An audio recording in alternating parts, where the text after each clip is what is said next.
So one of Kelly's questions, she said she was super excited about the class. She really wants to have her own business. She really is interested in organizing and wants to do it.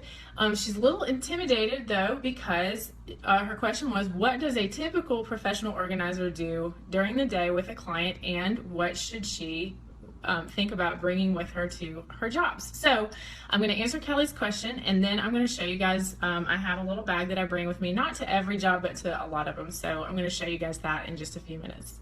So thank you, Kelly, for the question, and thank you guys for watching.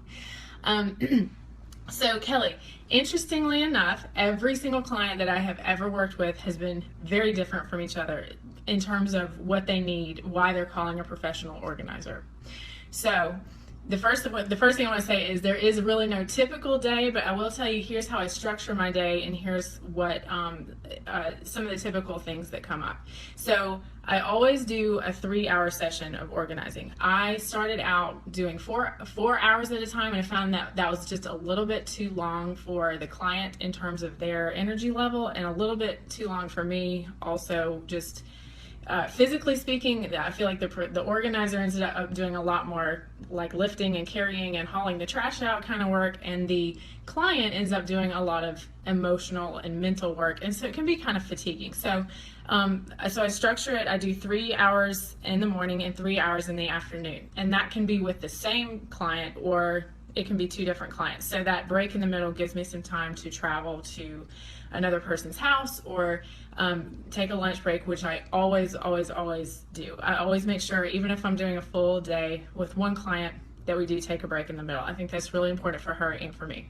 I'm gonna keep drinking my water. So a lot of my clients have need to move. So a lot of what I end up doing, especially the first few sessions with somebody new, is that we are going through their stuff and getting rid of stuff. And in fact, that's really true no matter whether it's someone who's moving or someone who just really needs to clean out an office, or whatever the case may be. So pretty much the first thing that we're doing is really just attacking the stuff that needs to leave their home. And so this really varies a lot from client to client too, because some people are a little more quick about that process, and other people are really slow and want to take their time and consider everything. And I think that one of the most important skills as an organizer is to be able to work at the client's pace and not necessarily at the pace that you would. And so I learned pretty early on to gauge how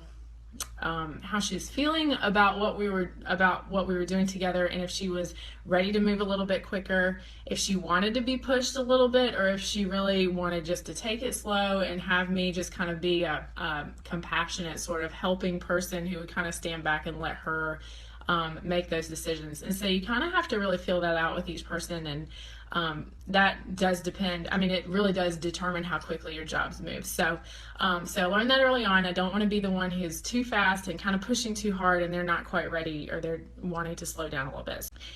So the second part of what we're typically doing after we get rid of things is we are then sorting things into different categories.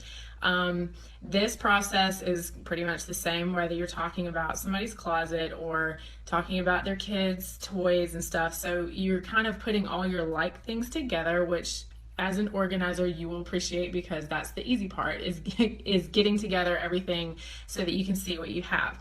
And this helps your client make more decisions. Like if I have 5 of one certain kind of thing, but I didn't even know it because the stuff was spread out across the room or across the house, then now that she has all those things together, she can make a decision about which of those things she wants to keep. For example, like maybe she realizes she doesn't really need like 8 pairs of black pants, maybe she only needs 3. So again, I don't really push people too hard on my particular standards, because it's always really about what is going to make them happy, and it really has a lot to do with the actual space that she has available, because you know some of your women are going to have larger closets, larger storage, and so they have the ability to keep a lot more things, whereas someone who is downsizing from a large house to a small house, she is probably going to need a little more coaching on decluttering and getting rid of things so that she can live happily in the space that she has. And I think that that should always be a goal, is that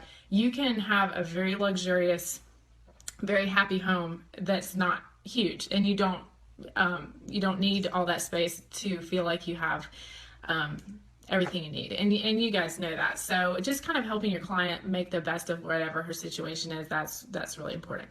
So then the third thing you're doing after you're purging the things that you don't want anymore, getting rid of a lot of trash, that's always, typical, is especially when you're going through an office, is how many papers just need to be thrown out because they're old. So then you are putting all your light things together, and then after that you're assessing how much space you actually have to organize those things back into the available containers, whether that's a closet or filing cabinets or what have you. And so then that way, excuse me guys,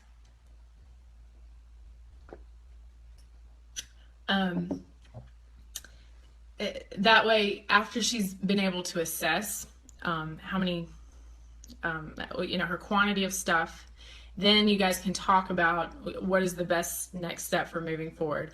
And sometimes buying, a piece of storage furniture really will help, and I think that you're the perfect person to recommend that to her, because you'll kind of know what is her budget and what is her space that's available, and does she really need it, versus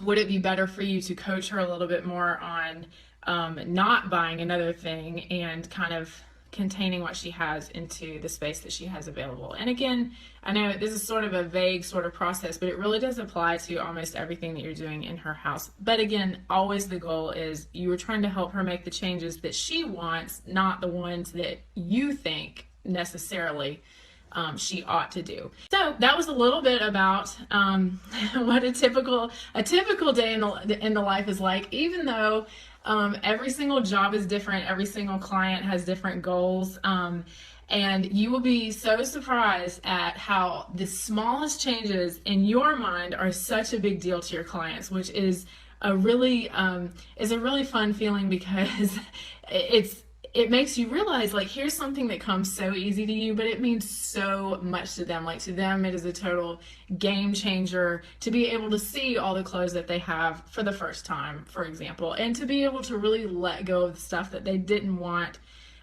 probably from the beginning, but they've been holding on to it for all this time. Like, for example, I have a client who had tons of wedding gifts from like 30 years ago that she had never even taken out of the boxes. She was just, she felt like she had to keep it because somebody important gave it to her. But after all this time, it was very freeing for her to, bless somebody else with that, and to not feel like she had to use all of her closet space on wedding presents. So it's a really fun, it's a very satisfying feeling. And to be honest with you, I get almost as much satisfaction out of giving away or getting rid of other people's stuff as I do my own. So that's really fun. Okay, the last thing I'm going to talk about tonight, I do have a bag that I take with me to some of my jobs. So I'm going to show you what's in it, and you'll be probably surprised there's not much. So I have this it's just one of these nylon carry bags from Old Navy that I got a few years ago. So it's it's probably $8. And in this bag, which is super fun, I carry a few key things, and then I keep a few other things in my car, which I'll also tell you about. So the first thing that is in my bag always is these just cleaning wipes of any kind. They don't have to be this kind, but I carry a few of these with me because when you're cleaning out pantries or any kind of shelf that has dust on it, I'm not a cleaning service. I do not clean for you, but it is very helpful if you're pulling all that stuff out to just take a wipe and just kind of quick wipe around the area, so that when you're putting things back in, that you're not putting it back on dust or anything like that. So I carry these around with me. I don't do any other cleaning for them, but it's kind of good to have. I do carry trash bags, very large trash bags. One of the things that is just part of my all-inclusive package, this is how I package my service, is that everything that we need to complete these jobs in terms of, supplies like this, not buying organizing supplies, is all included. And so I include taking, stuff to the trash. I include taking bags of stuff to donation of their choice.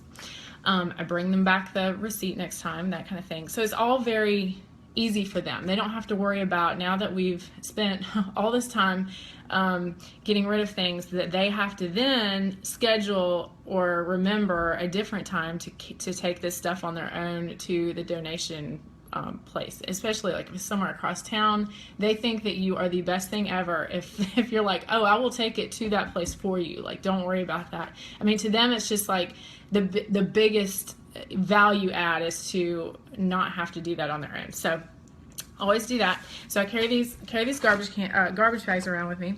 And then this is my best and favorite thing. It's another cleaning thing, but it's really cool. So this is a little hand vacuum. It is called the Black & Decker Pivot Vac.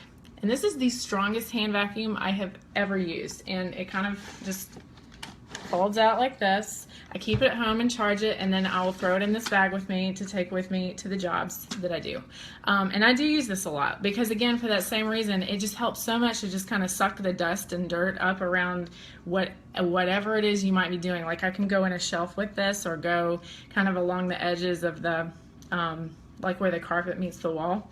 And again, that's just a little thing that clients are just like, oh wow, like my space looks so much better. And just the fact that it's just a little bit cleaner, it like really helps you feel like you've really cleansed your your room or your office or whatever it is. So that's really fun. Other than that, nothing in here. I do carry in my car, I have like a big black collapsible organizing container that I also throw in extra garbage bags, so I always make sure I have tons of those. I have been known to buy those really like the sturdy paper lawn and leaf bags, I think they're called, because those are really good, especially if you are going through an attic or something where you're going to be putting a lot of stuff away for donation, and you don't want to carry it in these plastic bags all the way back down the stairs. And so then that way you can have like the husband or the son or somebody kind of help you carry it out to your car, which is really great. And then the bag doesn't break. But you don't want to fill it up too much because it gets kind of heavy. So that's just a few things to think about. And then another thing I keep in my car for very, very occasional use is those just simple, cheap rubber gloves. Not because I dive into dirty stuff ever, but sometimes when you're cleaning out like a bathroom and like bathroom drawers, then if you have like product that has spilled into the drawers and you need to like really just pull stuff out quick and you don't want to feel like you have like things all over your hands, I will throw those gloves on just so I feel like I can just go through her stuff as quick as possible, and not have to worry about like all the grimy stuff. So that answers a few questions about what I bring with me. There are, notably, I guess, there's a lot of professional organizers that bring their label maker with them everywhere they go. I don't do that, and to be honest with you, I have never had a client who did not have her own label maker. The reason for that, I'm sure, is because, like most women, they feel like they are going to buy it and they're going to use it if, as long as they have it, then that tells them, I can if I want to. So, so anytime I've ever been organizing an office, there's always been a label maker around. I've never had to worry about bringing one. If I ever needed to buy one, of course I would. So that answers one of our problems of the day that I have gotten so far. Hope that has given you guys a little bit more of a glimpse into what kind of the real life of the professional organizer is like. I would love to hear more questions if you have them. You don't have to have any special certification to do what I do. You need to love your people that you're working with. You need to love organizing. You need to be able to show up all the way, give them your full attention, give them your energy. They will love you for it. They will be so happy that you came into their life. And then you'll be so happy that I came into your life, because I just want to tell you guys how much opportunity there is with this, and I'm so excited to help you with it.